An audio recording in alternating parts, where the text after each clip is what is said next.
नमस्कार दोस्तों, आज हम देखने जा रहे हैं हिंदी वर्णमाला से संबंधित महत्वपूर्ण वस्तुनिष्ठ प्रश्नों को।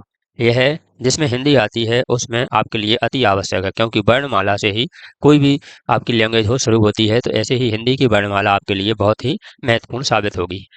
देखते हैं सबसे पहला क्वेश्चन, भाषा की सबसे छोटी इकाई कौन सी है? तो भाषा की सबसे छोटी इकाई शब्द है, व्यंजन है, स्वर है या फिर वर्ण है। तो आपका इसमें वर्ण हो जाएगा, सही वर्ण है। लेकिन 2000 जो पिछली बार 11 का पेपर हुआ था उसमें वर्ग 2 में वर्ण ना होते हुए ध्वनि आया था और ध्वनि मान्य किया गया था। तो यदि आपका वर्ण के साथ साथ ध्वनि भी है तो ध्वनि मान्य किया जाता है। तो इसका डी सही आंसर हो जाएगा, वर्ण सही आंसर।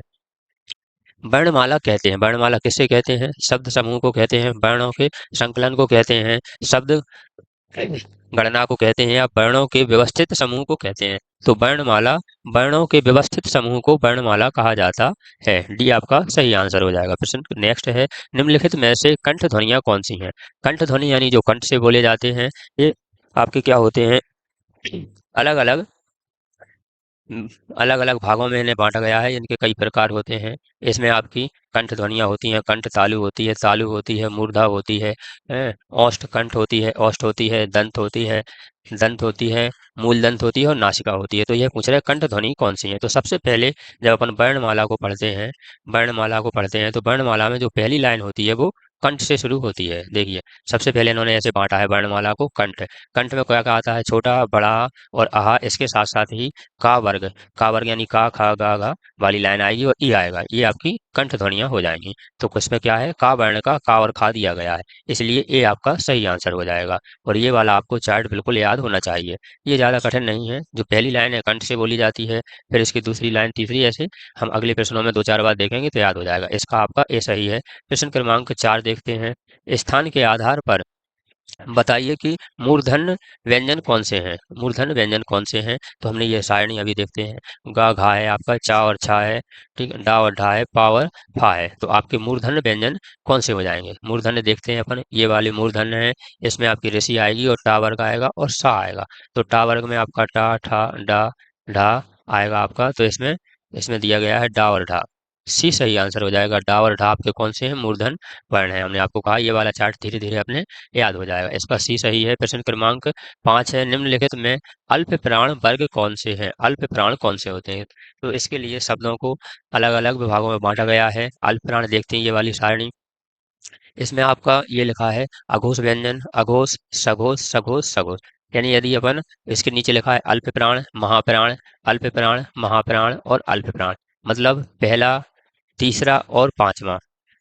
आपका वर्णमाला का पहला, तीसरा और पांचवा जो शब्द होता है वो होता है आपका अल्प प्राण।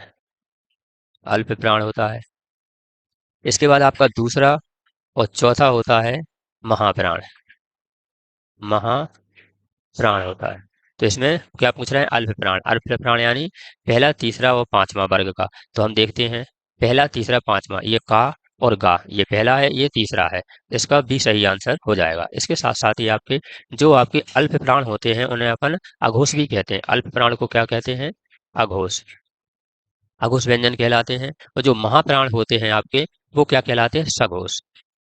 सघोष व्यंजन कहलाते हैं। तो अल्प प्राण, ठीक है ना, वर्णमाला का पहला, तीसरा और पांचवा जो अक्षर होता है वह अल्प प्राण कहलाता है, और इसके साथ साथ इसे अघोष कहते हैं। और दूसरा और तीसरा वर्ण महाप्राण कहलाता है और इसे सघोष कहते हैं। इसका भी आंसर सही हो जाएगा। आगे निम्नलिखित में से नासिक व्यंजन कौन से होते हैं? नासिक यानी जो नाक से बोले जाते हैं वह व्यंजन कौन से होते हैं? तो ये आपके नासिक व्यंजन रहे। नासिक व्यंजन में आपका अंग रहेगा, इसके बाद अणा रहेगा, अंगा रहेगा, ना रहेगा और आपका मा रहेगा। तो इसमें ये आपका अंगा नासिक वर्ग है। नासिक यानी इंग्लिश में देखें तो जो शब्द लगभग एन से बनते हैं वो नासिक होते हैं, नाक से बोले जाते हैं। ठीक है, लेकिन इसमें माँ एक अपवाद है। लेकिन ये वाले शब्द अधिकांशतः एन से बनते हैं। तो आपका अंगा नासिक वर्ग, जो वर्ण नाक से बोलते हैं उसे नासिक वर्ण कहते हैं।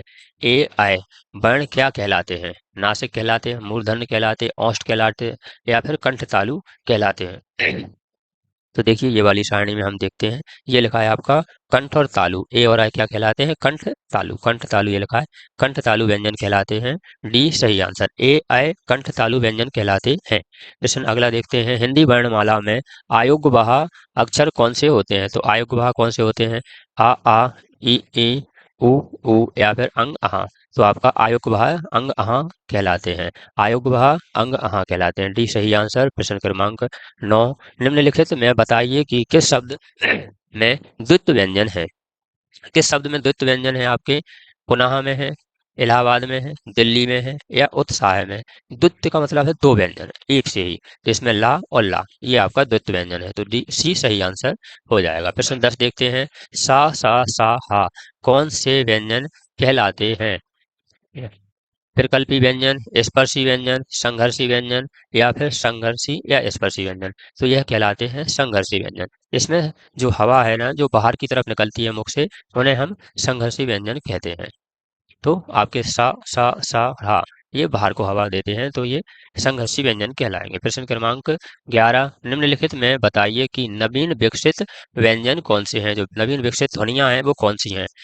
खा गा, उ और ऊ, ए आओ, सा। तो नवीन विकसित ध्वनियां अपनी खा और गा है। अब आप कहेंगे सर, ये खा और गा तो पहले से हैं, लेकिन आप इन्हें देखेंगे जो अपन खा बनाते हैं वो ऐसा बनाते हैं, लेकिन इनके नीचे एक ये बिंदी रखी है, ऐसे ही गा के। ये आपके फारसी शब्द होते हैं, तो ये नवीन विकसित ध्वनियां हैं। ये आपका सही आंसर। प्रश्न क्रमांक 12 देखते हैं, निम्न में से कौन सा घोष वर्ण है? घोष वर्ण कौन सा है? खा है, चा है, माँ है या फिर ठा है? तो हमने आपको अभी बताया था, देखते हैं हम ऊपर चार्ट में देखते हैं कि हमने आपको बताया था। देखिए, पहला, तीसरा और पांचवा वर्ण अघोष होता है, दूसरा और चौथा आपका सघोष होता है। और अघोष को अल्प प्राण कहते हैं, सघोष को महाप्राण कहते हैं। तो हम आगे चलते हैं, देखते हैं उसमें सघोष और अघोष कौन सा है। तो ये पूछ रहे हैं घोष वर्ण कौन सा है, तो कौन सा है आपका? माँ आपका घोष वर्ण हो जाएगा, पांचवा वाला अक्षर, सी सही आंसर। प्रश्न क्रमांक 13, कौन सा अमानक वर्ण है? अमानक जिसे मान्यता नहीं है। खा, झा, ये आपका झा होता था, ये भा है। ये वाला आपका अमानक वर्ण है, इसे वर्णमाला में अलग कर दिया है। पहले हम जो अभी ऐसे लिखते हैं ना, झांसी, जैसे हम झांसी लिखेंगे तो ये आपका झा इस्तेमाल होता है, लेकिन पहले इसे ऐसे लिखा जाता था, झांसी, सॉरी, झांसी। तो इसके लिए इसे अलग कर दिया गया है, तो ये अमानक वर्ण है, सी सही आंसर। प्रश्न क्रमांक 14 देखते हैं, का, गा, जा और फा ध्वनियां किसकी हैं? संस्कृत की हैं, अरबी फारसी की हैं, अंग्रेजी की हैं या दक्षिण भाषाओं की? तो हमने अभी आपको बताया था, जिसके नीचे ये बिंदी लगी रहती है वो काय की है? अरबी फारसी की ध्वनियां होती हैं। बी आपका सही आंसर। अगर इसमें जे नहीं होते तो आपके हिंदी वर्णमाला के होते। प्रश्न क्रमांक 15 देखते हैं, देखिए ये जितने भी क्वेश्चन हैं अति महत्वपूर्ण है। ये देखिए नीचे लिखा है किस परीक्षा में आया और किस सन में आपको आया है। ऐसी ही वीडियो प्राप्त करने के लिए आप हमारे चैनल को सब्सक्राइब कर लीजिए, जिससे सबसे पहले आप तक जानकारी पहुंच सके। इसके साथ साथ ही हम नौकरी से संबंधित जो भी नई अपडेट है वो हम आपको यूट्यूब पे डालते रहते हैं। इसके लिए आप नौकरी से संबंधित नई अपडेट के लिए भी आप हमारे चैनल को सब्सक्राइब कर लीजिए, जिससे आप तक जानकारी पहुंच सके। प्रश्न 15 देखते हैं, हिंदी में मूलतः वर्णों की संख्या कितनी है? कितनी है? 50 है, 51 है, 52 है या फिर 53 है? तो अभी जो सही मानी जाती है वो 52 सही मान रहे हैं। 52 है आपका हिंदी में मूलतः वर्णों की संख्या 52 है। आपका जो छतरी वाला छा है ध्वनि किसके अंतर्गत आती है? मूल स्वर के अंतर्गत आती है, घोष स्वर के, संयुक्त स्वर या फिर तालव्य स्वर? तो अपन ये मूल स्वर तो है नहीं, उसमें नहीं था, घोष अपना है नहीं, तो ये आएगा संयुक्त, क्योंकि ये का और सा से आपका ये मिश्रित बना रहता है, मिश्रण है, इसलिए संयुक्त शब्द है ये, सी सही आंसर। प्रश्न 17 देखते हैं, हिंदी शब्दकोश में छा जो छतरी वाला है का क्रम किसके बाद में आता है, यानी किसके बाद में मिलेगा? यदि अपन डायरी में देखें डिक्शनरी में तो आपका किसके बाद मिलेगा? का के बाद, छा के बाद, त्रा के बाद या फिर ज्ञा ज्ञानी के बाद? तो ये मिलेगा आपका का के बाद। ये छा का किसके बाद मिलेगा आपको क्रम? का के बाद मिलेगा। प्रश्न क्रमांक 18, ज्ञा जिसे अपन ज्ञा पढ़ते हैं, ज्ञा वर्ण किस वर्गों के संयोजक से बना है? किस वर्ग के संयोग से बना होता है? जा और यहाँ से, जा और यहाँ से, ठीक है, जा और घा से या फिर जा और नय से? तो जो अपन ज्ञा बोलते हैं उसे कहते हैं ज्या। सही उच्चारण क्या है उसका? ज्या। आधा जा और यहाँ से मिलके बनता है ज्या। तो आपका बी सही आंसर हो जाएगा। देखिए, सब इंस्पेक्टर परीक्षा 2002 में पूछा है।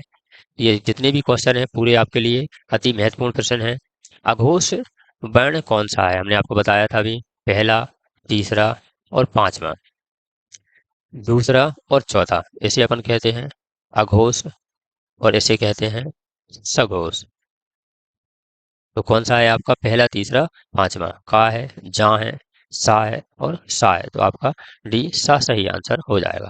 प्रश्न क्रमांक 20वां और लास्टवां प्रश्न देखते हैं, क्योंकि वीडियो को ज़्यादा लंबी ना करते हुए कम कम प्रश्न देख रहे हैं। अगली वीडियो में फिर देखेंगे कि इससे घा का उच्चारण स्थान कौन सा है। कौन सा है घा का? मूर्धा है, कंठ है, तालु है या फिर दंत है। तो घा का कौन सा है? अभी हम यदि सारणी में बताएं हम आपको घा का क्या है, इससे सारणी आपको याद हो जाएगी। तो आपका घा का कौन सा है?